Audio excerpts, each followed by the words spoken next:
Good evening, Captain Retired Matt Edwards here with the next installment of the Observation Post Facebook Live weekly update. Now what I'm planning on doing, because the last few days I've been triggered, so to speak, about estimation of Canada Pension Plan disability, so I'm going to focus on that for a good bit, but I'm still going to try to go through at least perhaps 4 different issues that I've listed on my files page, document, the document of numbered list, I call it. So without further ado, let me see if I can jog this old memory and look at what I was talking about. Number 296, lawless actions can never be condoned. Now what I'm talking about there, at least I'm pretty sure I was thinking about when I wrote that onto this list, is that if the government makes laws and then ignores them, well, it's going to detract from trust in the system, isn't it? So, for example, I'm going to be talking about the Canada Pension Plan disability abuse that we've been suffering. And part of that is that they have been approving people, like myself, when they shouldn't get the Canada Pension Plan disability because they can't legally get it because of the law. The law says that you have to have 4 out of 6 years, which means 2 years from when you get out of your normal job if you're a civilian, or you get released from your military service. You can only get Canada Pension Plan disability if you apply within 2 years of your last contribution. But what they're doing is making people apply anyway. Now, because I'm going to get into that a lot more after I finish these points, but I hope you see the point about law. Like, if the speed limit was 100 and people did 150 all the time and the cops didn't give them a ticket, then everybody would do 150 because they're condoning it by not issuing tickets. The law must be enforced or it won't be respected. Number 297 might spark a little bit of debate. Why was the Pension Act pension allegedly tax-free? Now people might look at me and say, what are you talking about, Matt? It is tax-free. If I recall right, it's Income Tax Act Section 81(1)(d). Now, why I say allegedly is that they use the after-tax income of a federal public servant to establish the 100% rate of the Pension Act pension. Now, if you use the after-tax income of a public servant, then you can't look me in the eye and say it's tax-free. You based it on an after-tax amount. That is exactly the same thing that happens in the provincial workers' compensation. They take Canada Pension Plan, employment insurance, and taxes into account, and then they pay like 80 or 85 or 90% of whatever the net pay was. And the federal government obviously thought they had to do the same thing. So they used the after-tax income to establish the 100% pension. Now, for just a historical bit of trivia, they actually taxed the pension between 1933 and 1942. So there was a period when the government saved on the Pension Act pension by taxing it. Now, I think, but I don't know for sure, that in 1942, that might be when they started to use the after-tax income of the public servant. So they gave the appearance of paying a tax-free pension, when in fact they took taxes into account before. If you want a more modern example, it's like a few years ago, I think in 2019, they changed the permanent impairment allowance, which became the career impact allowance, and then they changed the name to the additional pain and suffering compensation, and then they made it tax-free when those other two, the CIA and the PIA, was taxable, but they made the APSC tax-free. Now, when they did it, instead of just converting the payment from whatever it was when they changed it, they reverted to the 2006 rates, because in 2006, when they set up the permanent impairment allowance, they made the rates $500, $1,000, and $1,500 a month for life, but they made it taxable. Now, if you're getting that from the first year it started in 2006, you would have had cost of living allowance adjustments, and therefore they shouldn't be going back and rolling back the inflation adjustment on that benefit.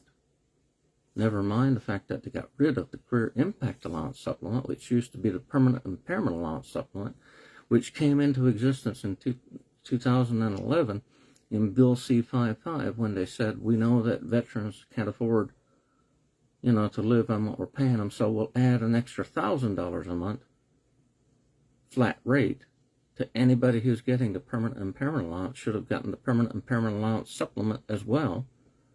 But I know for a fact, and you probably know too, that the government didn't always pay both at the same time, even though Minister of Veterans Affairs Jean-Pierre Blackburn at the time, in the Hansard, he stated quite categorically that that was how they designed it to work. Between the earnings loss benefit, the permanent impairment allowance, and the permanent impairment allowance supplement, he said would be $58,000 a year. Well, people don't like to pay all that money, so they decided to make, only give out some at times. Anyway, don't want to get caught up on that one, so move on to the number 298. Surviving, animals, I put there. I think what I meant, and I'm pretty sure you'd agree, that simply surviving is not enough.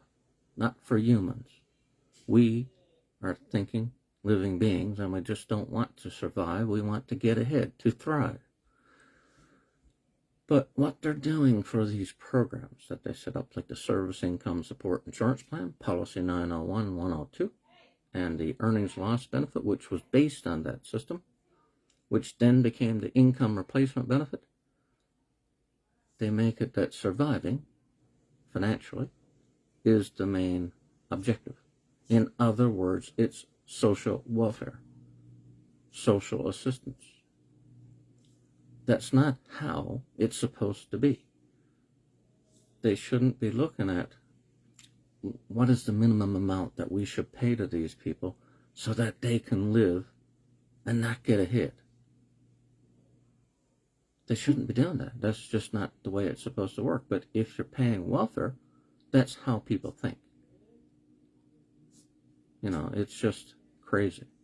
Because the payments that a veteran gets after putting their life and limb on the line for the country is supposed to be compensation for their injury, nothing more and nothing less. Exactly like a lawsuit in tort makes you whole, and workers' compensation for civilians is a replacement for a lawsuit in tort if you get hurt on the job. So the Pension Act pension and then the new Veterans Charter is supposed to compensate a disabled veteran for their injury in military service. But somehow the government has the idea that it can income test the payments. They didn't income test the Pension Act pension. You could get the Canada Pension Plan and the Canadian Forces Pension, which are both non-indemnity and contributory, in addition to the Pension Act indemnity payment. That's because in the law, the common law, you can get an indemnity to make you whole for your loss.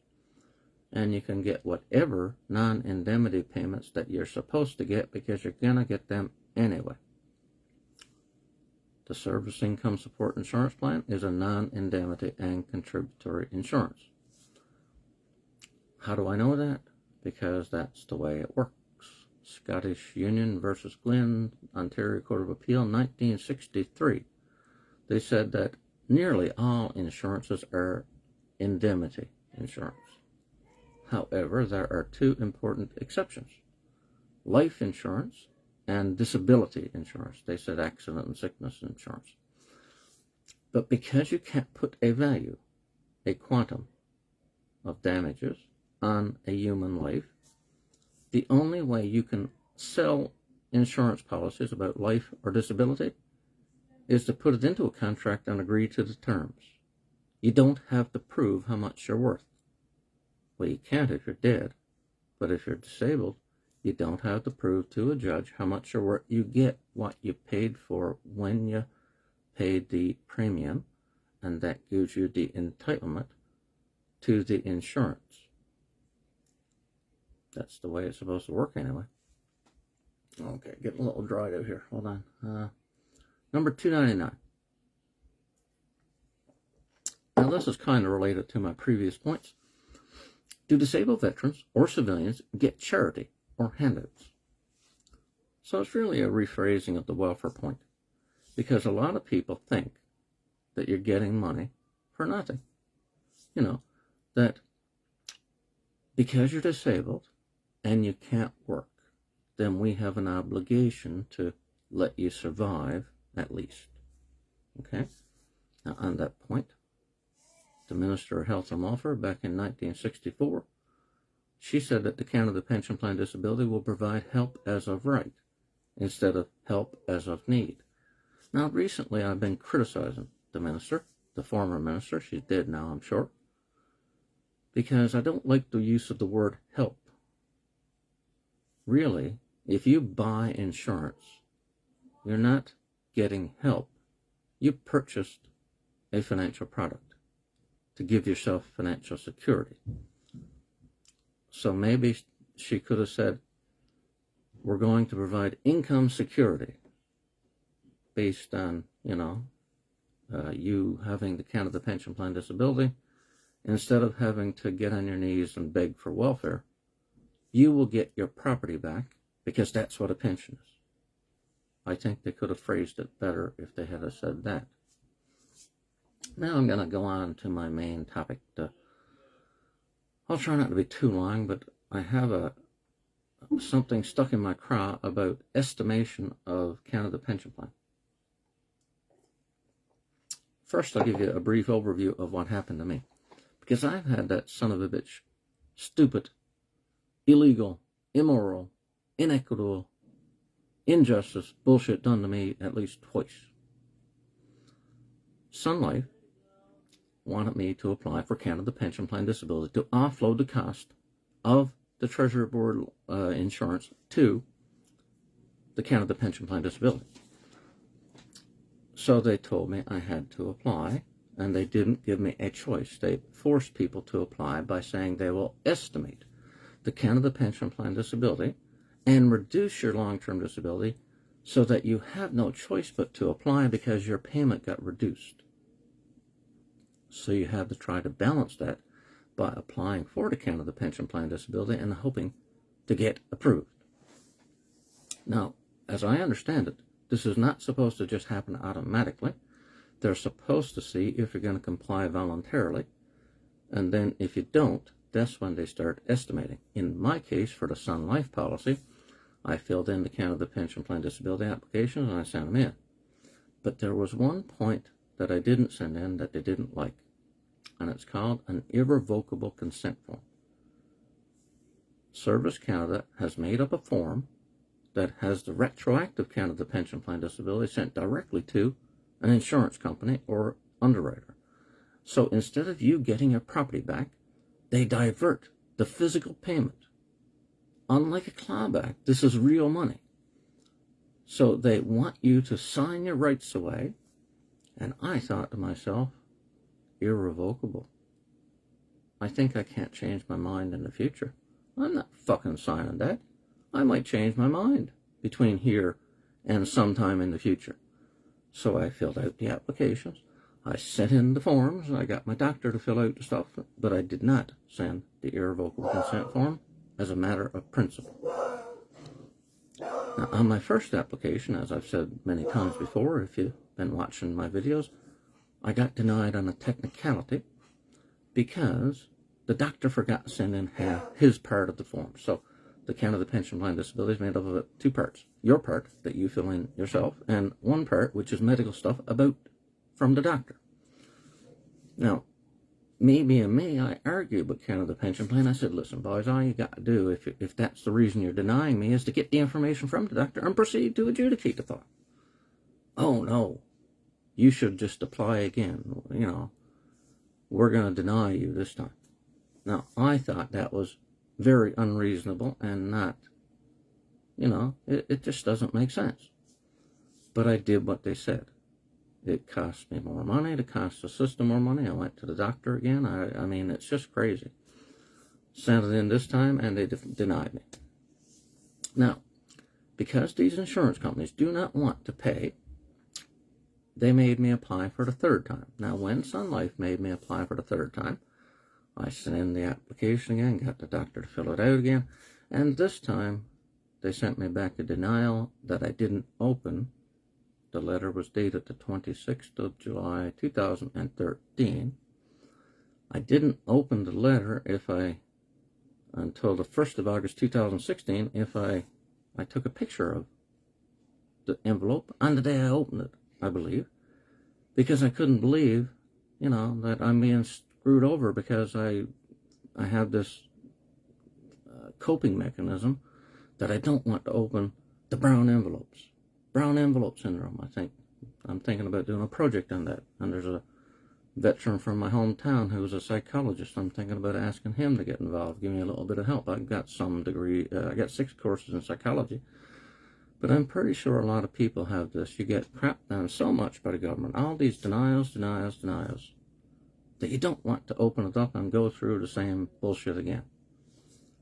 So in their letter, they said, Mr. Edwards, thank you for your application. We regret to deny your application, to inform you that we have to deny your application because you don't have 4 out of 6 years, with the minimum meeting the legal duty to have 4 out of 6 years, so therefore you could not legally get it. Now, had I opened the letter, had I not been disabled and afflicted by this brown envelope syndrome, I would have opened that letter up in 2013, and I would have got denied, and I would have said, hey, that's the rules, that's the law, I can't help that. And then when Sun Life asked me to apply for the 4th time, I could have said, I don't have to. I don't have the qualification. Canada Pension Plan sent me back a denial letter, and rightfully so, they said I don't have the contributions to qualify. Now, I didn't open it, so I couldn't tell them that. So I applied for the 4th time, and this time I got approved. But while I was waiting to apply for the 4th time and get approved, I get told by Sun Life in March of 2014, oh, we haven't got, you didn't apply for the Canada Pension Plan disability like we said you had to, so we're going to start estimating your Canada Pension Plan disability at the maximum rate.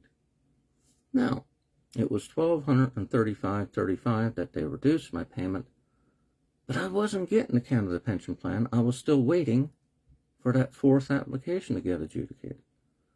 Now, that is crossing the bridge before you get to it.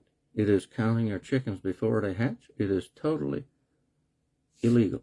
It is total fraud. You can't collect the debt before it arises. You have to wait until the circumstances change. If you actually got approved for the Canada Pension Plan and they wanted to try to say that you owe money, that would be one thing. But the Canada Pension Plan disability has a horrendous 35 to 40% approval rate.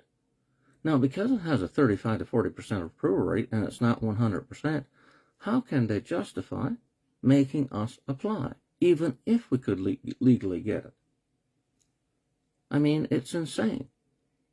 Now, as an aside, caveat, I believe that you ought to get it even if, you become disabled and you don't meet their definition. Their definition is wrong, or how they apply it is wrong. Because what the minister said in 1964 is that if a beloved breadwinner becomes disabled, he'll be able to look after his family. Now, there was nothing in there saying that we're only going to make it so that you had to be too disabled to do any job. So essentially, what they've done for the Canada Pension Plan disability is to use the CPPD Policy 901-102 definition method that they used between 1969 and 1999. So instead of, this is a little bit of an aside from my estimation story, but the CPPD long-term disability policy was incorrectly using the wrong definition between 1969 and 1999. And they were using the any occupation, which is what the Canada Pension Plan Disability, it is the 3A if you use military terminology, instead of the 3B definition, which is you can't work at your own trade. They were using the 3A policy, but the RCMP and the public service had hybrid policies, split definition policies, which has basically, some people would say, 2 insurance policies. For 2 years, you have the own occupation policy, and for past 2 years, you have to satisfy the definition that's like Canada Pension Plan Disability.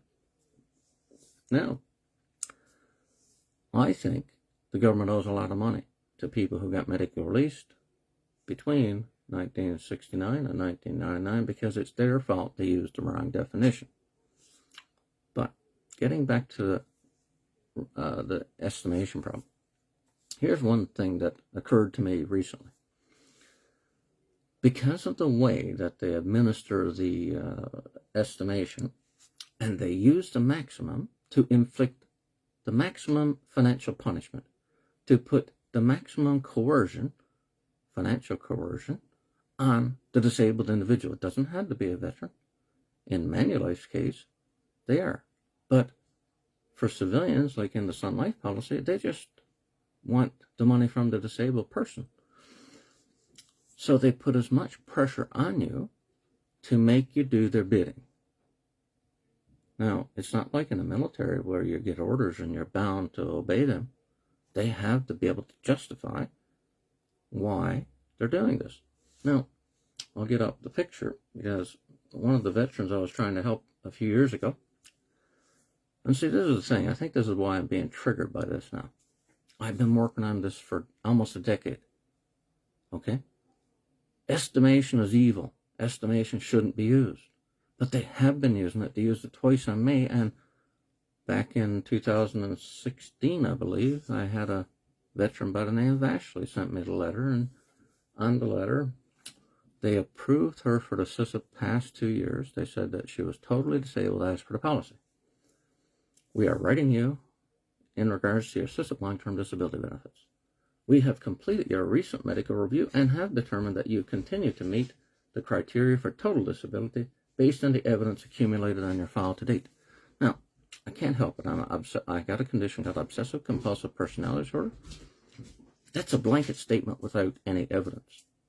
But because it's a positive admission, certification, like, she wouldn't want to kick up a stink about it. But they're basically saying they're doing an arbitrary assessment, as far as I'm concerned anyway. CISIP's definition of total disability: the individual is incapacitated by an active, medically determinable physical and or mental impairment which prevents him from performing any and each duty of any substantially gainful occupation or employment for which he is reasonably qualified by education, training, or experience. Now, that's a more strict definition of the Canada Pension Plan Disability. Okay? That is, it's saying each and every duty, but that's not what's in the Canada Pension Plan Disability. They don't say each and every duty, because that means if you can't do one duty of your old job, you are too disabled. Most people would say you might have to do, you can't do all of them or near all of them or something, but they say each and every. Then they go on. At this time, in accordance with the condition of benefits agreement signed at the time of application. Now, in the Manouche class action lawsuit, they mentioned the condition of benefits agreement, and basically they said that, their people are coerced into signing it, so it really has no legal impact. Because here's the thing, if someone forces you at gunpoint to do something, you didn't do it of your own volition. Therefore, you can't, hold the person to something. If you put a gun to someone's head, say, go rob a bank, or put the gun to the child's head, the parent, the person goes to rob the bank, they committed the crime. But because they did it under duress, they're not criminally responsible. Now, anyway, carrying on. You are required to apply for the Canada Pension Plan Disability or the Quebec Pension Plan Disability. It is imperative that you keep our office advised of the status of your application. A Canada Pension Plan package has been included with this letter. Please note that this is the second request for you to complete this application. So they're trying to make her feel guilty because they had to tell a disabled veteran twice to apply. Fucking nuts, this is. Please note that as of December of 2017, your long-term disability benefit will be reduced by $1,290.81 each month until we receive a copy of your acknowledgement letter, notice of entitlement, or notice of denial from Canada Pension Plan. The estimated amount represents the maximum Canada Pension Plan disability benefit for the current year. Your CPPD long-term disability benefit is reduced to $1,118.67. Now, I've been struggling with this stuff, so I'm trying to remember if I talked about this, but they are going to have to pay her back. By using the maximum, she's not going to get the maximum. I don't think she served 20 years. To get the maximum Canada Pension Plan, you had to have 47 years with contributions. Let's say she had 20. 20 years would be, say, 40%. So if they wanted to try to justify using estimation and not appear to be callous pricks like they are, they could use the individual estimation based on the person's contributions.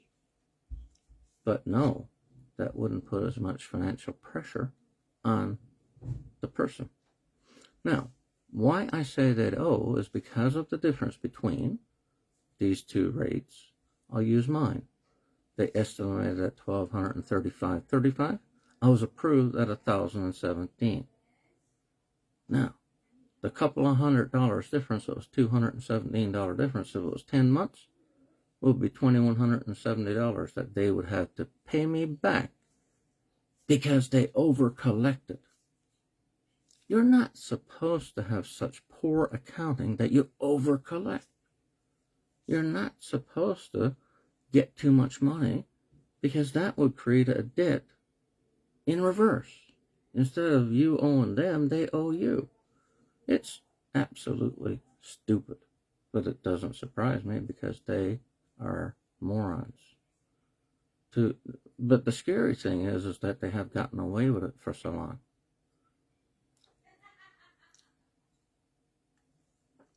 Anyway, carrying on, because I can probably get a few more points. So I might go through it and do a post on my group with a footnote for each questionable part of this letter. And I'm assuming that she doesn't mind. I actually asked another veteran in New Brunswick if I could use his case as long as I leave his name out. He said that's fine. And he had the same thing happen to him in 2018. Now, in the last paragraph on this page, it says your CPPD long-term disability benefits will be reduced based on your monthly benefit from the Canada Pension Plan disability, in brackets, including any lump sum or retroactive payments. This is applicable to any medical condition. Now, here's one of those verbal footnotes. Due to my obsessive-compulsive personality disorder, the Service Income Support Insurance Plan is an insurance policy. It has no relation to any medical condition. Unlike the Pension Act, which had pensionable conditions, which, by the way, is total bullshit, okay? What is really important when you're talking about disability is the ability to work. That's what's important. And that's one of the few things that they got right in the new Veterans Charter, okay? Instead of looking at the medical condition causing disability and then assigning an arbitrary number from the table of disabilities, which is bullshit, at least the new system asks, can you work? And you can't get disability insurance unless you're unable to work. Now, if retroactive payments are made to you, an adjustment will be made to your CPPD benefit and would require you to repay a portion of your CPPD benefit to our company. Now, here's one of the key points that I'm going to go after these bastards criminally if I can get them the charges to stick. The elements of fraud for the criminal charge of fraud, according to the Olan Supreme Court of Canada case in 1979, is that there are two elements to be met to prove the crime has been committed. The first one is that there has to be deceit or deception used. For the second one, to place a person's economic interest at risk. It's not a success crime. They don't have to succeed. They only have to try to fuck you over by lying. Now, where's the deceit, you would ask? Well, they say you'd have to pay back the company, our company, Manulife.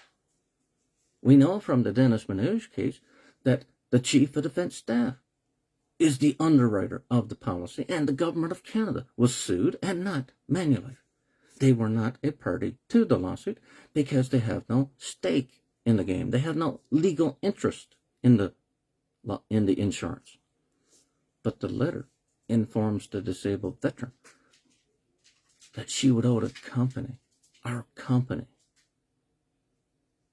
It makes me wonder if Manulife keeps the Canada Pension Plan. Okay? I have this lingering suspicion because the insurance policy doesn't give them very much money. I know from a similar program in the RCMP called the Great West Life Long-Term Disability Program. In the fall of 2005, they were audited by the Auditor General. They said that the plan was corrupt. It was doing all kinds of shenanigans.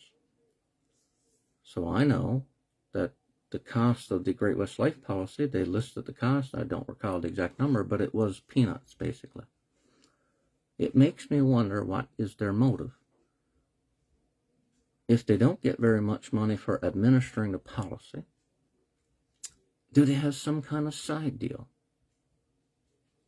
That maybe they get the Canada Pension Plan disability money, the retroactive money, and it's made payable to Manulife. Maybe they put it in the Manulife's pocket, even though the insurance contract is the government's. So, adding to this, because I'm not really going by a script, anybody who has been following my posts or knows about the Dennis Manouche class action, the CISA policy is non-public property, according to the National Defense Act.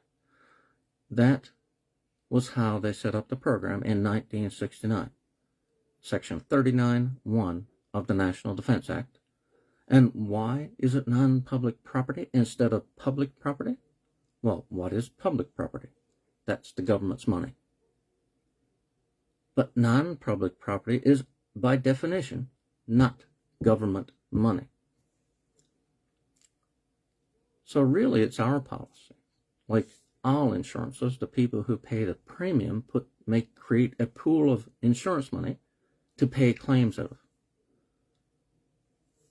But by rights, either they ought to factor in the Canada Pension Plan retroactive monies that go directly to Manulife by reimbursing the government, because they are the underwriter according to the judge in the Manouche case, or somehow reflecting it on the accounting books or something. But I'm willing to bet, I'd almost bet my life on it, that Manulife is simply pocketing the money that the government sends it from our Canada Pension Plan. Prove me wrong, Manulife. Show that you're not the lying son of a bitches that I think you are. But I know they're lying bastards. They lied right on that letter to Ashley. Now, the irrevocable consent form, that's a sticky issue for me because I refuse to sign it. I know of a couple of other veterans that got the money from the Canada Pension Plan, so they didn't sign it either for whatever reason.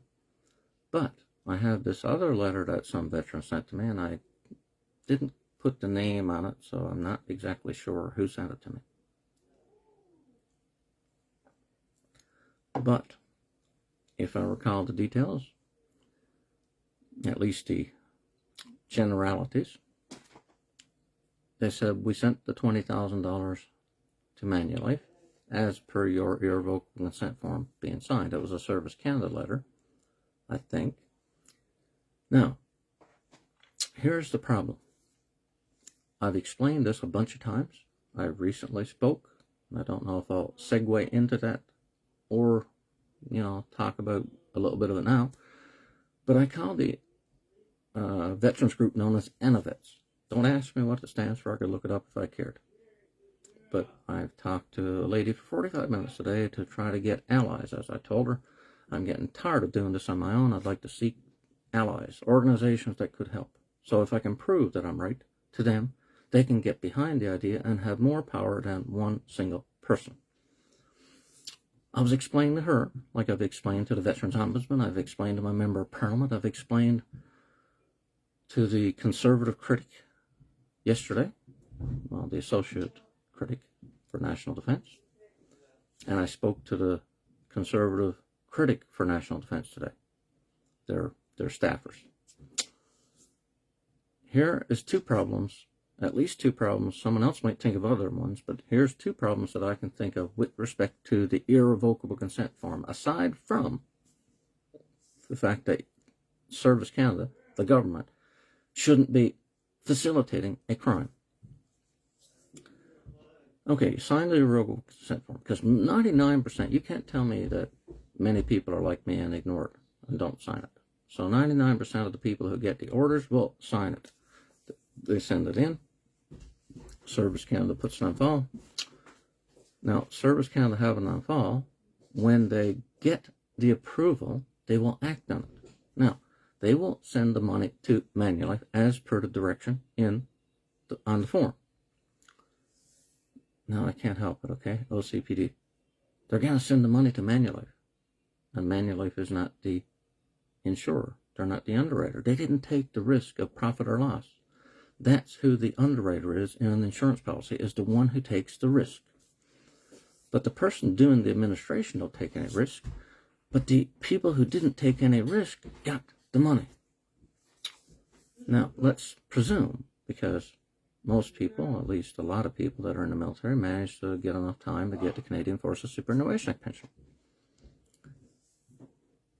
According to the bullshit bridging law, he or she will get a bill from the Canadian Forces pension for money they didn't get, because the money went directly to Manulife, sent to Manulife by the government. Now, a different branch of the government, the Canadian Forces Superannuation Act Administrator, they say, our headquarters has been advised that you have been approved for the Canada Pension Plan Disability, and you received, a retroactive payment. Now, because of the way the government decided to integrate the Canada Pension Plan with the Canadian Forces Pension in 1966, which is bullshit, by the way, you owe us X number of dollars because of this law. Now, in my case, as an example, for the Public Service Superannuation Act, when I got my letter, they said I owed $9,800 because I got the Canada Pension Plan Disability. Now, unlike other people, I got the money, so I can't use the argument I'm explaining. But had I signed the irrevocable consent form and had the money been sent to Sun Life, I still would have got the letter saying I owed $9,800. So as I explained to the NVETS lady, this is going to be a scandal when the government has to pay back people who are disabled in the RCMP, public service, and the military. When the money is sent directly to the administrator of their long-term disability policy in respect to the irrevocable consent form, but the pension administrator sends them a bill saying you got this money and therefore you owe a bill when you didn't get the money they alleged that you got. Anybody who did what had that happen to them, you can mark my words, you're going to have to get your money back. Because whether or not the bridging is legal or illegal, the basis of the debt alleged is false. If you got the money, you can't use that argument. But when you let Manulife, Sun Life, or Great West Life get the money by signing the irrevocable consent form, my argument is ironclad. I said, secondly, to the handouts lady, everybody loves taxes, right? Service Canada sends a T4AP tax information slip to the disabled contributor, even though they never got the money when they signed the irrevocable consent form. I said, you mark my words, this is going to be a scandal because the people getting taxed are not the ones who got the money. She's an accountant. She understood that right away. I have to explain that to people sometimes, and I become an expert in taxes, even if I did work for Canada Revenue Agency. It was with the nuts and bolts. I've done a lot more research on the principles ever since. In a 1970 or 1973 Supreme Court of Canada case, they said in order to be taxed, you have to have received and enjoyed whatever sum of money you're talking about. So if they want to tax your payment in your hands, that's one thing. But if they want to tax a payment that's in Manulife's hands, but charge you the taxes, that's beyond the pale bad. That's evil. Nothing short of insane. I'm getting a little worked up here. Usually I'm a bit more calm, but this is a democratic country. I'm doing this, you're doing this, because we gave them the power by voting. But there's no oversight about what the executive branch is doing, because the people we vote in are the lawmakers, and the people administering these benefits are the executive. So what should be happening is that we should have some oversight from either the judicial branch or the legislative branch, because the executive is running amok. They think they're within their rights. I can tell you right now that based on this condition of benefits agreement, they'll think that you agreed to it, you signed, so too bad, so sad, you are stuck with it.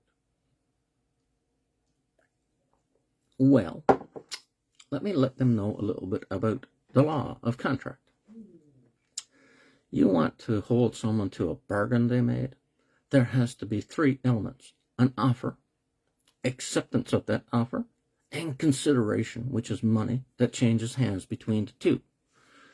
In the condition of benefits agreement, there is no money that changed hands.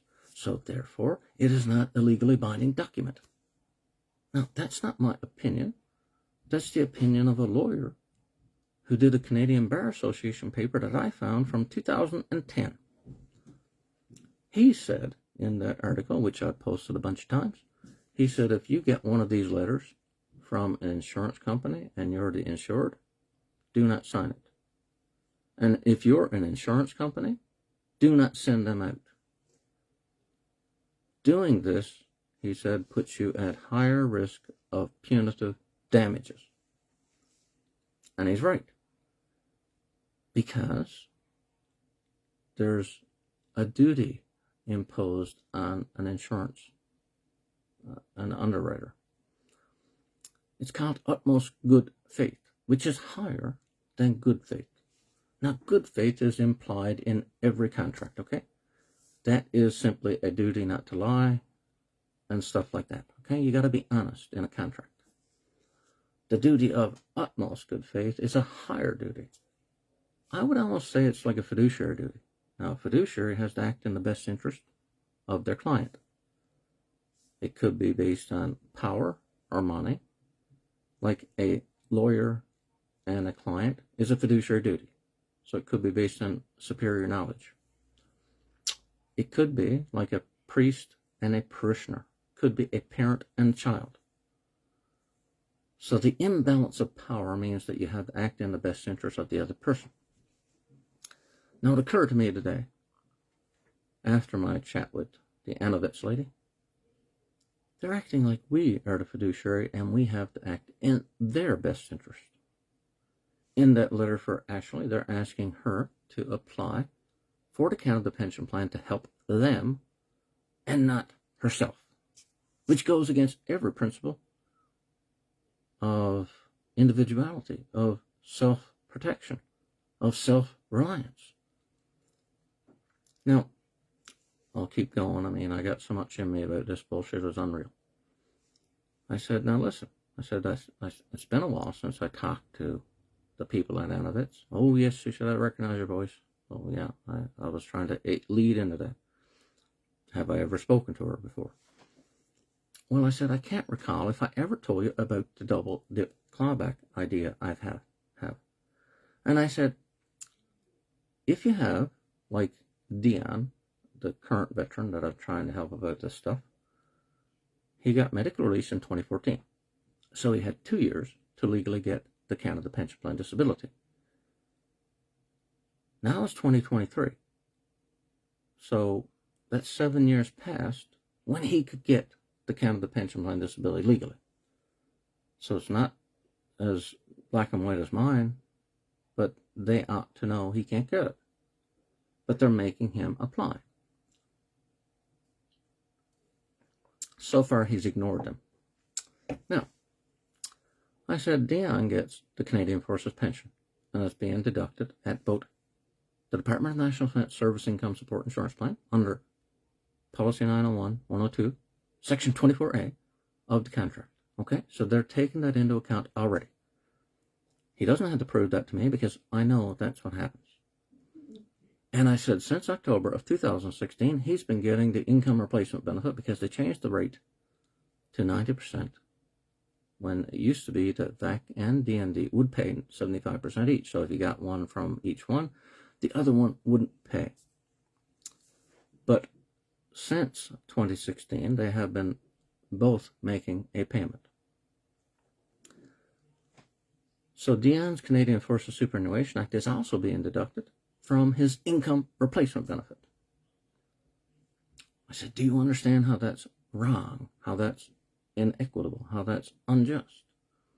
Well, I'd have to see this and that. I'm an accountant, she said, and I'd like to follow the money, to figure out what's on the go.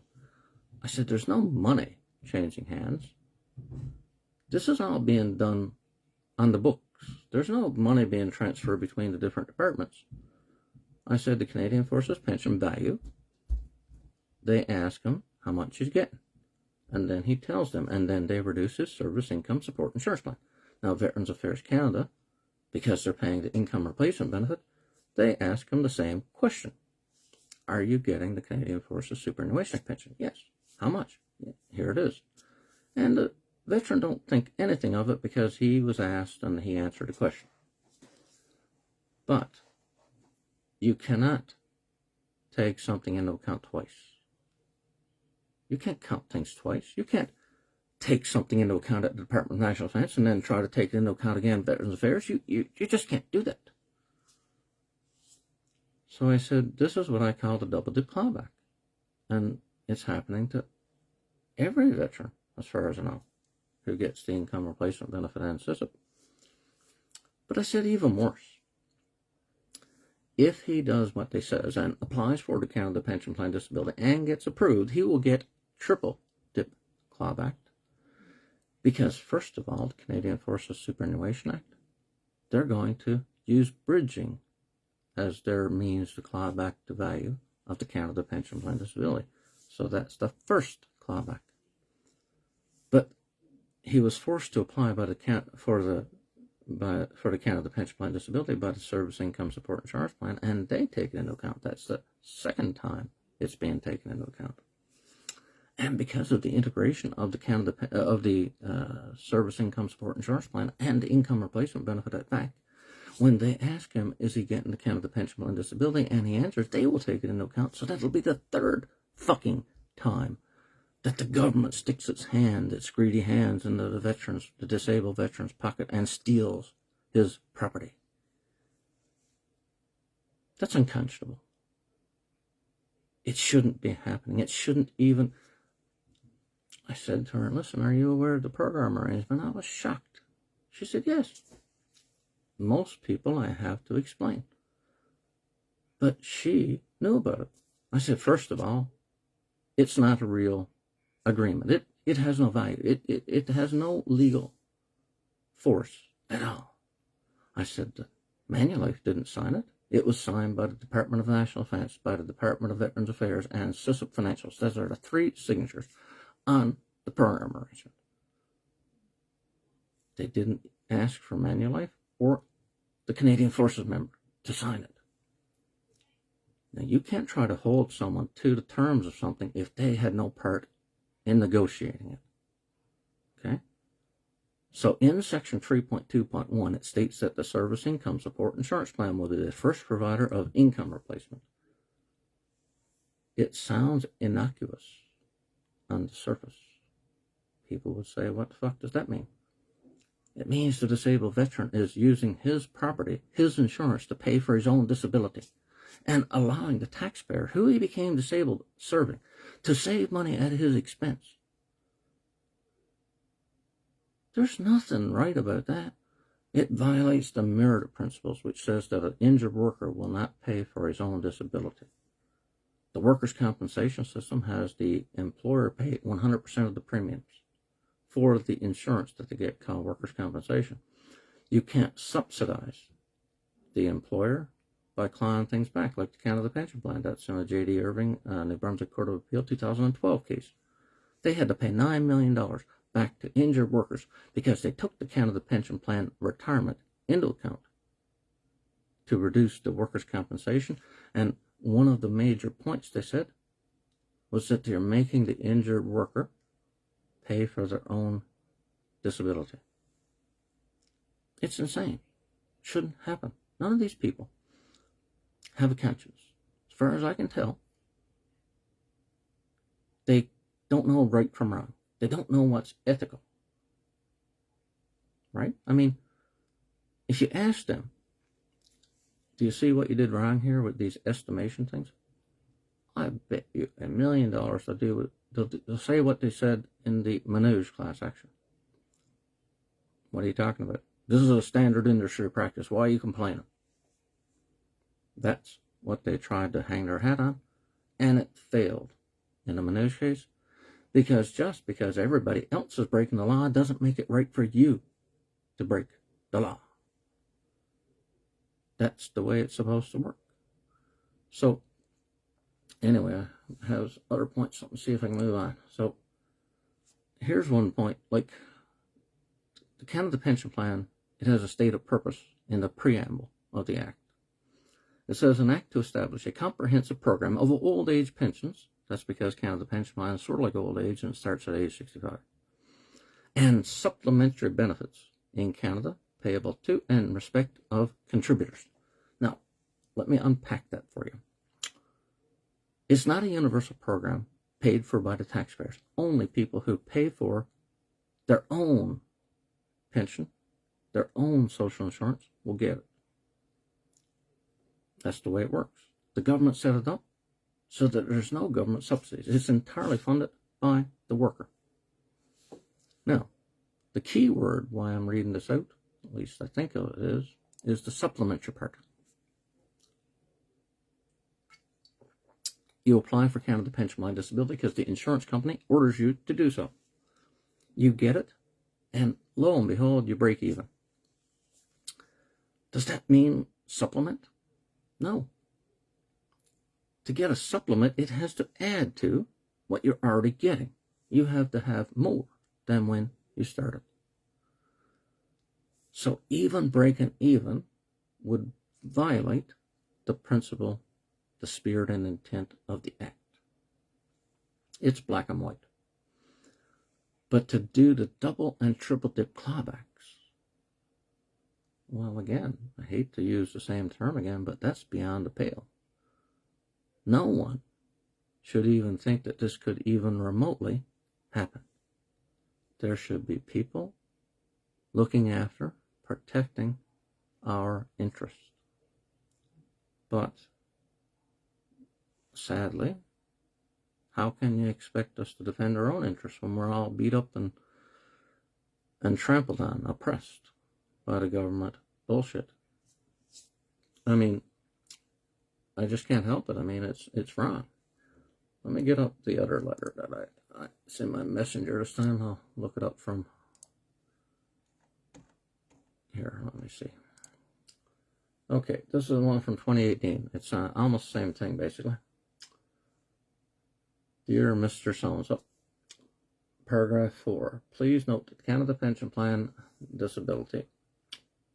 Oh, Christ, it's too small to read. Okay, let me move on to the other point I was going to make.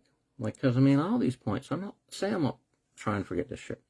I'm watching either YouTube, I watch the news and try to see when the Russians are getting blown up, and I take great joy in seeing an invader of another sovereign country getting the fuck blown out of themselves. When I see a tank go up, I cheer. Or I watch anime to try to get my mind off it. I think the subtitles helps, because I got to focus on not just the picture, but reading the translation from the Japanese. It could be, it's a good theory, I don't know if it's right. So, oh Christ, I got off track now. I got to try to get my mind back where I was going. It's just horrendous that they would do this. And the problem, because I have lost my train of thought, so I'll keep going and try to do another part of it. I've been telling the government about this for years. I say it's nearly a decade since I've been fighting about all this stuff. Because even, okay, here's another example of that stupid irrevocable consent form and the Canada Pension Plan. So Manulife sends me, because I was talking about the CPP and Sun Life. Now, when I got approved for the CISIP, I never told them about the fact that Sun Life was, screwing me over with the CPP disability. And eventually I got approved. So they were after me to apply for the Canada Pension Plan disability. So finally I got tired of this guy, Christopher Anderson, telling me to apply for the Canada Pension Plan disability for their benefit. So I finally snapped, and I said, listen here, you prick. I said, I already get the Canada Pension Plan disability, so it's no good if you tell me to apply. But listen here, you son of a bitch. Sun Life already takes into account. They started estimating my Canada Pension Plan in in March of 2014, before I got really approved in November of 2014, and here we are in 2015, and you're telling me to get something I already got, that somebody else ordered me to get, so the early bird gets the fucking worm, you son of a bitch. So don't you dare try to take it into account when somebody else is doing it. Of course, they did it anyway. They started to estimate my Canada Pension Plan too. Had nothing to do with the fact that I called the cops on them. They told me, because you got the lump sum from your Canada Pension Plan retroactive, you had to make out a check for $13,000 or whatever it was, and you make it out to Manulife, Matt Edwards. I said, you go fuck yourself. I don't owe you a dime. I might owe the government, but I don't owe Manulife, who is not the underwriter of the policy, one fucking red cent. I said, I'm hanging up and I'm calling the cops. So I call the RCMP. I said, listen, here's these assholes at this insurance company. They're telling me that I owe them money and telling me to write a check out to them, made out personally from Matt Edwards, to them. If they get it, I wrote it out, I authorized the payment from me to them. It will look like I owed them money. But they allege that I owe them money because of the insurance plan, and the fact that is that they are only the administrator and not the underwriter of the policy. So they're attempting to defraud me, if it's my money and they got no right to ask for it, or they're trying to defraud the government of Canada because they underwrite the policy according to the Manus Federal Court 2012 case. In neither case, it's Manulife's money. Can you look into it, please? Nope, they wouldn't look into it. And when I was talking to that son of a bitch, Christopher Anderson, later, and I mentioned that I called the cops on him, yeah, how did that work out for you? That's his exact tone if I emulated it right. Now, this is a person working at Manulife who owes the utmost good faith duty to Captain Retired Matt Edwards, and he's not supposed to make me estimate the Canada Pension. He's not supposed to estimate the Canada Pension Plan disability. He's not supposed to ignore the fact that I told him Sun Life took it into account. Now,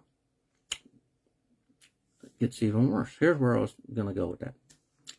When I found out that I shouldn't have got Canada Pension Plan disability, I sent a fax to Sun Life, Manulife, the Public Service Pension, and the Reserve Force Pension Plan, and told them to all go fuck themselves because I had been approved for Canada Pension Plan unlawfully, and I'm pretty sure they're going to ask for the money back. So stop taking the clawback of the Canada Pension Plan disability.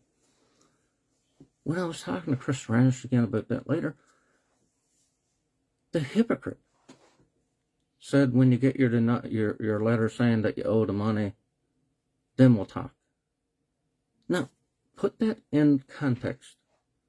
You never got the Canada Pension Plan, and they estimate, they count their chickens, and they estimate the amount. They don't say, wait till you get approved, and when we see that you've been approved, you got proof of it, then we'll deal with that. But when I'm telling him I got it unlawfully, oh, we're not going to just take your word for it. We got to see the proof from Canada Pension Plan that they're going to take it back. But they didn't, see? When I called Service Canada about the letter that I found, when I finally opened it, I called them up and I said, I wanted to make sure. I mean, people might think that I'm here tilting at windmills and making stuff up and a conspiracy theorist, but I want to make sure I'm right before I ever act. So I called up Service Canada. I said, listen, I opened up this letter. I should have opened it years ago, but am I reading it right that I should never have gotten Canada Pension Plan disability because I didn't meet the minimum qualification period? Am I correct in that, interpretation? Oh, yes, she said. I don't know how that happened, but you're right. That was when I sent the faxes to all of those insurances and pensions. And you see, that's what makes me suspicious. Why didn't they say we accidentally gave it to you and therefore, because it's a mistake, you owe us this money, blah, blah, fucking blah. I think this is part of what Arnold Murphy, a veteran that I often correspond with, calls a racket. That term is not used in the Canadian Criminal Code, but in the United States, it's organized crime. Now, adding to that theory is that at least one veteran has told me when a case manager told them they should try to get Canada Pension Plan disability, they can't force people because there's no estimation for the income replacement benefit. But when they tried to convince the veteran to do it, the person might have followed me, or they might have known that anyway, that they said, I don't have the qualifications, I don't have the contributions. And the case manager said, don't worry about that. We have a deal with Service Canada, so you get approved. Now that's hearsay, okay? I didn't hear that with my own ears. But based on what happened to me, I can see that as being what is happening. Now I'm getting tired of talking, and you guys might be getting tired of listening. When I was going through this and trying to compile like a list of others that this has happened to, I'm pretty sure Captain Denis Ouellette doesn't mind me talking about it, and he was the poster child of a lot of this stuff that I'm talking about. Because in 2016, now let me give you a bit of his background. I've written 2 stories on him. If you look it up on my Observation Post Stories group, he was an AWACS operator, an officer on an AWACS plane. So he served between 1978 and 2004, 26 years of honorable service. When he got medical release in 2004, that created a snapshot in time that he could get Canada Pension Plan disability up until 2006. But in 2016, after he had become a member of the Manouche class action, by the way, and he wasn't getting CISIP prior to 2012 because they had been, zero-summing him, when they wanted to save some money, in 2016, they sent him a letter and they said, listen, Captain Ouellette, we want you to apply for the Canada Pension on Disability. Now, I have been in touch with Denis over many issues, one of which was the fact that they sent him a bill for $137,000 because he had the temerity to get the income replacement benefit and the service income support insurance plan at the same time. So they said there was an overpayment. And therefore, they sent him a bill that's like a mortgage, $137,000. That's shocking. You shouldn't do that to people. He doesn't owe them a fucking dime, not one red cent. But I digress. So they are trying to save money, and they approach a member of the class, a former member of, the class action's over. To me, those people should be off limits. Okay? Those people in that class action had to sue to get their insurance. Anything comes up in the future, you leave them the fuck alone. They had to go to court already. Leave them alone. Suck it up. Eat whatever issue you have. But they said, hey, Captain Ouellette, we think that you can apply for the Canada Pension Plan Disability. Now listen, he couldn't get it as of 2006. And here it was in 2016, 10 years later. This is why I think it's a crime. They're trying to get someone to apply for something they can't legally get. Now, he had been talking to me. He told them to go fuck themselves. So they cut him off. Now, at first, they said it was because, he didn't apply for the Canada Pension Plan, but later they changed their tune and said it was because he couldn't get a doctor or something. Again, they should be leaving him alone. He was part of class action. They shouldn't be coming up with bullshit excuses. Now, that was his Canada Pension Plan Disability that they were trying to get him to apply for. Now, let me see, who was it? There's another lady by the name of Roberta. I've got her documents there that they made her apply and get it. Now, I don't know if it was her or Sandra, because I've got another case with Sandra I was trying to help out. But one of them, they were talking about taking the Canada Pension Plan Disability children's amount. Now, that might appear shocking to many people, but it doesn't shock me. Because in the Sun Life forms that they sent to me, they said, you have to apply to get the Canada Pension Plan, and we're going to take your retroactive and your children's amounts into account. So I know what the government does and what the insurance companies do. And I know about cases like Hennig, Saskatchewan Court of Appeal, 1998, and another one that's like that. And there have been cases when it went to court to try to take the children's amount into account, and they have been flatly denied, at least twice. But then there was a third case in Ontario that the judge let them take the Canada Pension Plan Disability Children's account money into account. Now, on that note, the income replacement benefit excludes the Canada Pension Plan Disability Children's amount. So they have the same opinion as me that you leave the children out of it. But CISP don't. At least if I recall the information from her, they were saying they're going to take her money into account too. What should happen in that case is they should say, look, we know what the government public policy is from the income replacement benefit clawback, and they specifically exclude the children's amount. And because we copied the Service Income Support Insurance Plan, we expect you to operate from the same playbook. This is crazy. I honestly don't know if I'm in some Orwellian dystopian future. I mean, none of this should be happening. That's my mantra. People should be able to have peace of mind. That's another point I mentioned to her. Insurance is purchased for peace of mind. The Canada Pension Plan is meant for peace of mind. The Canadian Forces, RCMP, and the Public Service Superannuation Act pensions are meant for peace of mind.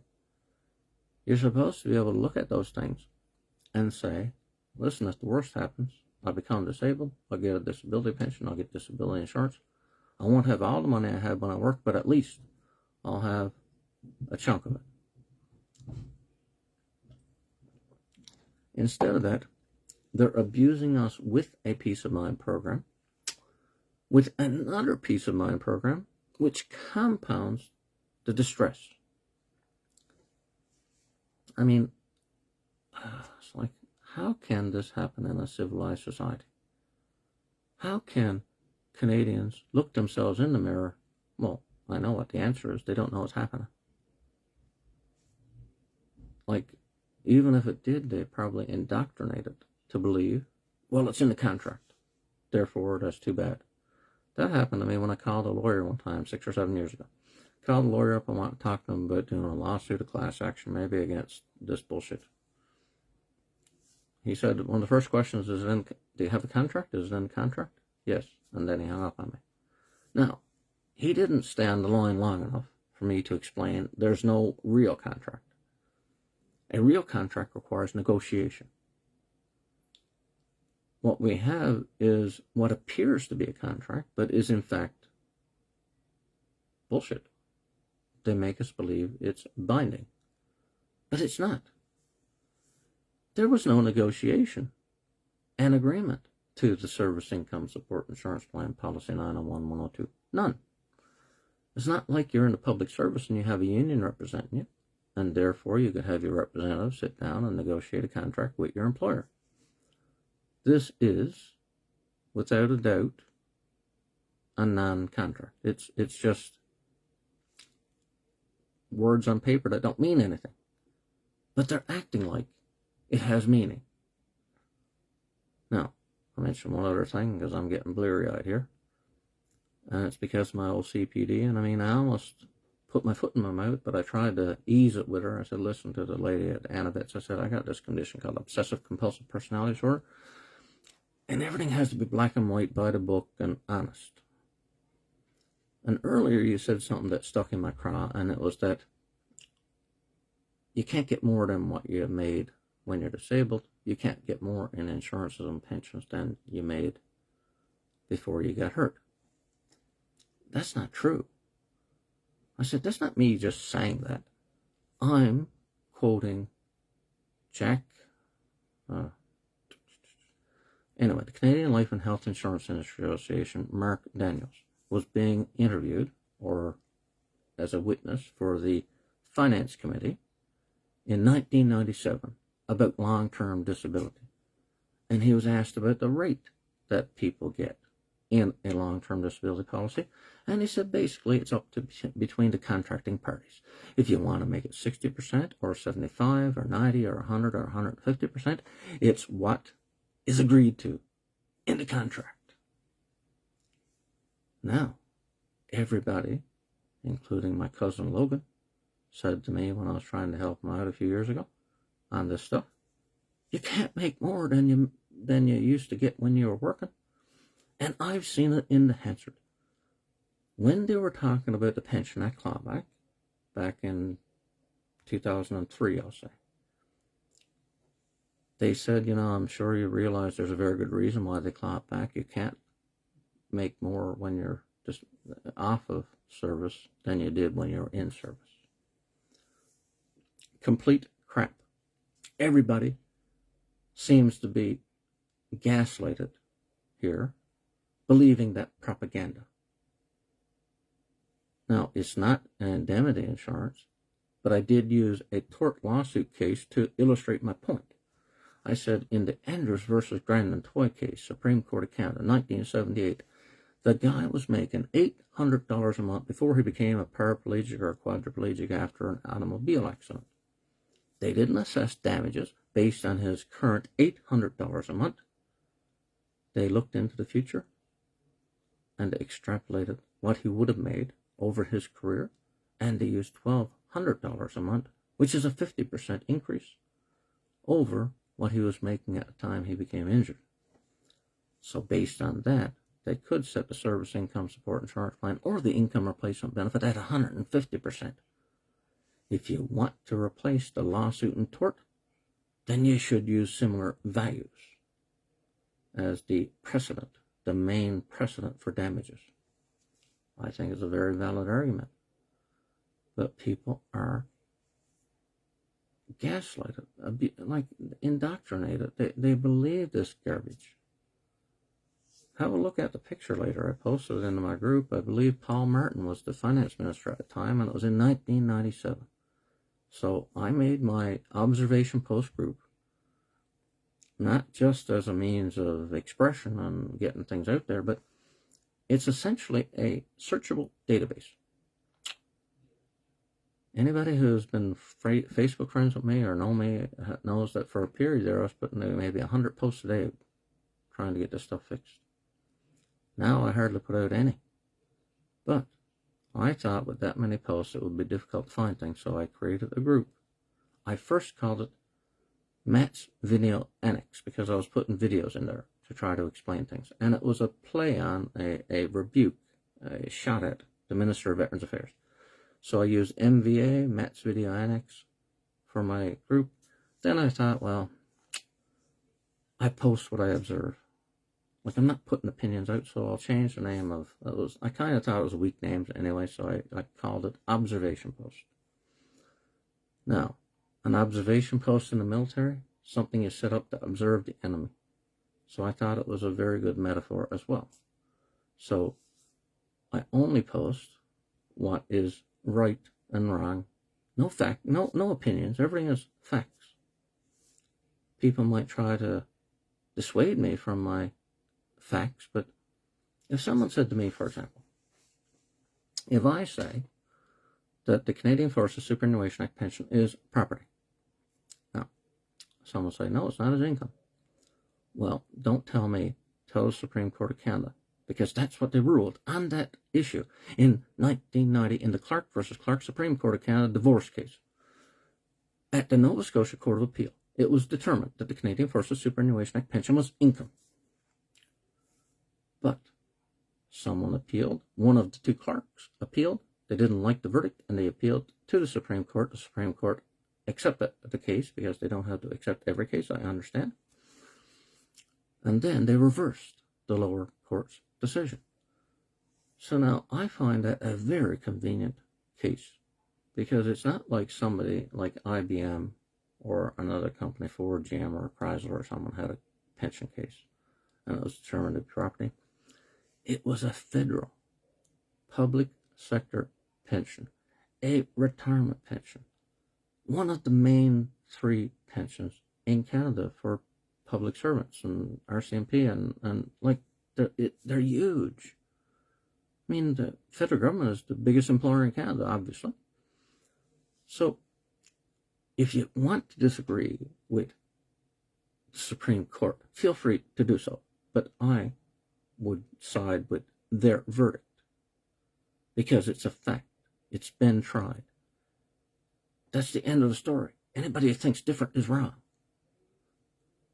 Now, I even said that to a McKenna Cooper lawyer who was running for office there not long ago against Seamus O'Regan. And I was testing his competence and wanting to see what it... And I said, what do you think about the pensions being property? Oh, no, they can be income too sometimes.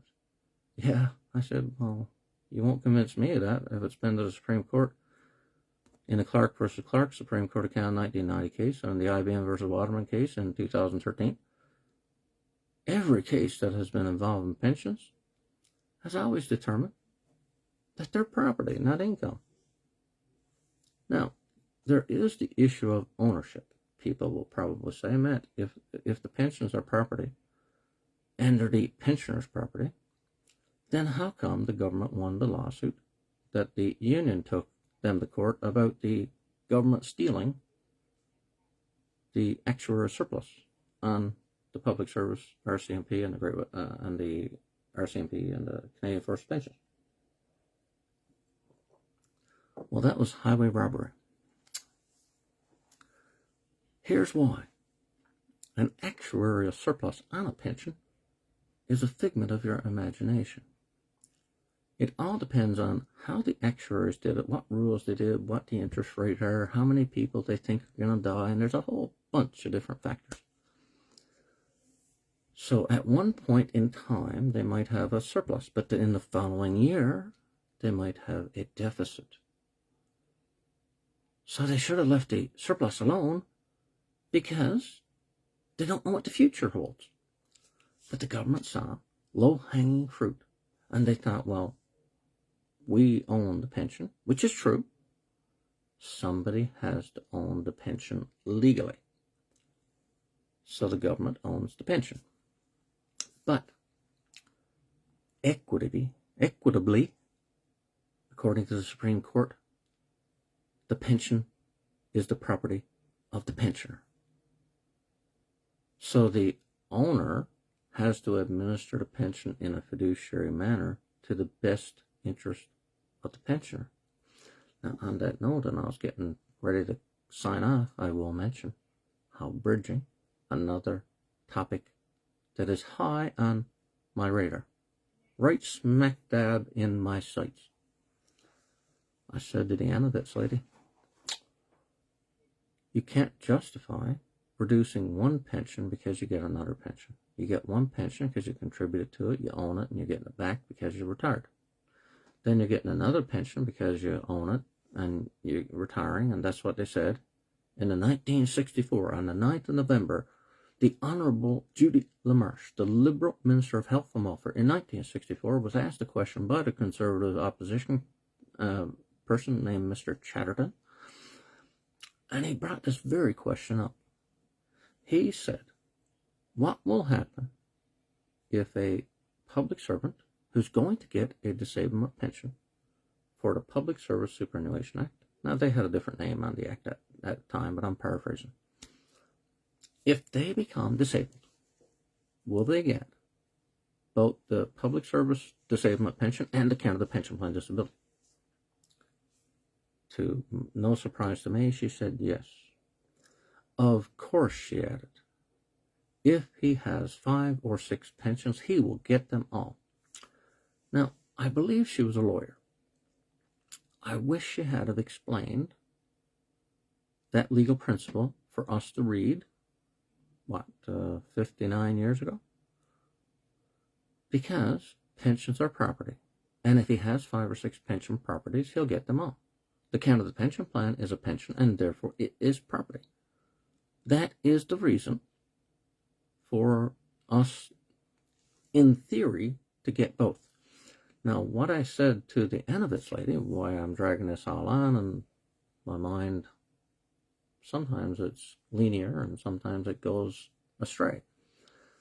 Well, I said there's a 100% argument to be made for a disabled person to get both the Canada Pension Plan Disability and the Public Service RCMP or the Canadian Forces Superannuation Act pensions, because it's the spirit and intent of the government. And a question was asked by the opposition in 1964, and it was answered in this manner. So bridging for the disabled has to end. I told her the government might have an argument to use bridging for the healthy person who retired without becoming disabled. But that question wasn't asked and answered on the 9th of November, 1964. The question about disability was. Fault me on that argument. Nobody can tell me I'm wrong. Because, again, we're in a democracy. We vote and give these people jobs to make legislation for us. Then they debate things in the House of Commons, and that's what they debated in 1964. And I wish I didn't have the mind I got, because my Member of Parliament staffers would probably respond, which they did at one time.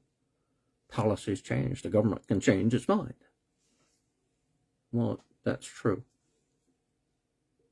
But you had to have a good reason to change your mind, especially with pensions, because they are such a long-standing system that they go through generations. So if you want to make changes, you have to have a damn good reason, because you should have got it right in the first place. Which brings up, unfortunately, another point. 1998, the government blamed the disabled for the funding problems at the Canada Pension Plan Disability. Now, I made a copy and pasted some points there in a document I called Dion Estimation Notes, and I posted this into my files group if you have the inclination to open it up and look at it. Well, they said, when they were talking about the Canada Pension Plan Disability in a 2003 Talking to Canadians report put out by the government, they said 4.2, what we discovered on applications. They were complicated. Detailed forms and medical records must be completed by a doctor and the person applying. They were lengthy. There are sometimes delays in getting medical records from doctors, they said. It is procedurally driven. 3 stages that a person could go through of appeal that could take several years. Now, I think that's related to the lengthy thing. High in volume. Now, this is one point that is very important. The Canada Pension Plan Disability receives over 50,000 applications per year. There are almost 20,000 appeals each year, and it is estimated that only 30% eventually succeed. Now, I'm not making the numbers up about 35 to 40% of applications get approved. I've read it in reports. But a pension shouldn't be conditional, okay? You don't put away money, put it in the bank, have your pension accumulate over the years, you become disabled, and then they say you're not getting your money back, okay? That's not how the system is supposed to work. What they're doing is they're applying too strict a definition. They're using the any occupation definition of disability when they ought to. Nobody buys insurance for somebody else's job. You buy insurance to protect you against disability from your own trade. Why can't they get that through their head? So what should be happening is that every person who's too disabled to work ought to be able to get the Canada Pension Plan Disability. That is how it should work. Now, it would be more expensive, but it would be right. There. That's what pensions are meant to do. That's what the government intended to do. The minister said it will provide help as of right. Well, nowadays it's the right of the insurance company to save at your expense. One of the main things I did note here, costly. Applicants and appellants must pay the cost of the medical records. Those appealing decisions must pay for legal assistance or representation. Not optional for some. Now, that's the point I was trying to make with the estimation thing. Some insurance companies and social assistance programs force people to apply for Canada Pension Plan Disability and to even appeal negative decisions. They will not pay benefits if a person does not apply, or appeal. Now, that's my point about estimation. And it's funny because I really don't want to be doing this forever. But earlier tonight, I did a quick search of Google. A lot of times I'm looking up stuff I've already researched or whatever, and then I thought to myself, I must look it up and just Google it. And up pops this law firm, and the question was, can I be forced to apply for the Canada Pension Plan? And they say they can't force you. Oh my fucking God. Even though they said they might estimate the amount from your benefits anyway, how come they couldn't see that as being forced to apply? Who's going to sit back and allow estimation without applying for Canada Pension Plan Disability? So the person's going to sit back and have their insurance benefits reduced and not try to make up the difference by applying to get the goddamn Canada Pension Plan? This is the insanity that I'm talking about. Even that law firm says they can't force you to do it, but they do force you, and they don't even see that the notions don't jive. Can't help it. Another point popped in my head that time. When I was fighting with Manulife about my CPP disability and stuff, I said, listen, you're telling me I got to apply for Canada Pension Plan. Is that in the contract? Nope. Where is it? It's in the condition of benefits agreement. I said, then, well, you ought to know that that's not binding. Because in contract law, if something in the contract is to be interpreted by a judge, they have what's called the four corners rule. So what they have to do is look at the four corners of the page of the agreement that you signed after negotiating, after an offer, an acceptance, and consideration. Anything else is not relevant. So the condition of benefits agreement, besides the fact that it's unconscionable, besides the fact that it breaches your peace of mind, besides the fact that all them other points I made earlier, it's not part of the contract. It is not part of whatever they say is binding. Now, they make it, they're cute. They try to make you feel bad and that you have a duty to do it because you signed it. Well, I'm not going to feel guilty about signing something that you forced me to sign. I might have signed it, but I was doing it under duress. I was doing this because you estimated my count of the pension plan. Now, that's for people that did do it. Whatever. I actually applied and got approved for the count of the pension plan, which makes me resentful, like I'm aggrieved by the fact that Sun Life should never have estimated my count of the pension plan disability. They should have waited until I got approved, because I eventually did, and I did apply along the way. So what legal justification, what moral justification can they say? Because that's what occurred to me. I mean, I can't help it. My mind is racing. I'm trying to shut up, but I keep thinking of things. Let's say we're putting them to the question, okay? So Dion, Denis, Matt, all these other veterans, you have someone up on the stand and they're sworn in and they got to tell the truth.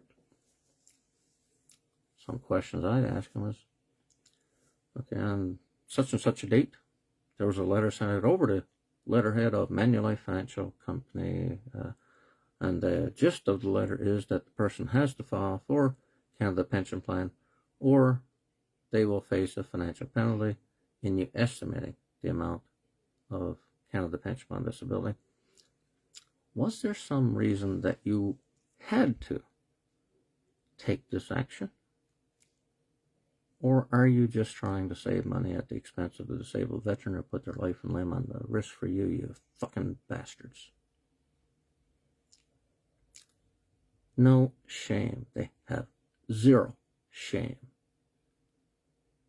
Anybody who gets hurt serving Canada should not face this shit and abuse. Now, don't get me wrong, even disabled public servants and RCMP members shouldn't have to face it. But as I explained to the end of it, lady, listen, there's a huge conflict of interest here. The Chief of Defense Staff is the head of the military. The military's long-term disability is underwritten by the Chief of Defense Staff, the head of the military. If Canada got into a war and sent soldiers into battle, they're doing it under the authority of the Chief of Defense Staff. Now, if they become disabled, he caused their injury. Now, when they get medical released, they get the long-term disability plan, known as the Service Income Support Insurance Plan, and Manulife, acting on behalf of the Chief of Defense Staff, who got the person disabled in the first place, they order the veteran to get the count of the pension plan disability to save the taxpayers' money, despite the fact the taxpayer didn't put their fucking life on the line. It's a huge conflict of interest. I'm getting too upset about this shit now. I'm going to have to call her quits, but I don't know how they can remedy this. Send some people to jail, line them up against the wall, give them a blindfold and a cigarette, and shoot the pricks. But you should not hurt people. I don't know if I'm dried out or getting emotional here, but this is bullshit, okay? You wouldn't treat a dog like this. There'd be the Humane Society complaining about how you treat a dog if you treated a dog as bad as veterans get treated and disabled people. Listen, on that note, before I lose it or something, I'm going to call it quits, and thanks for watching. I'll see you next week.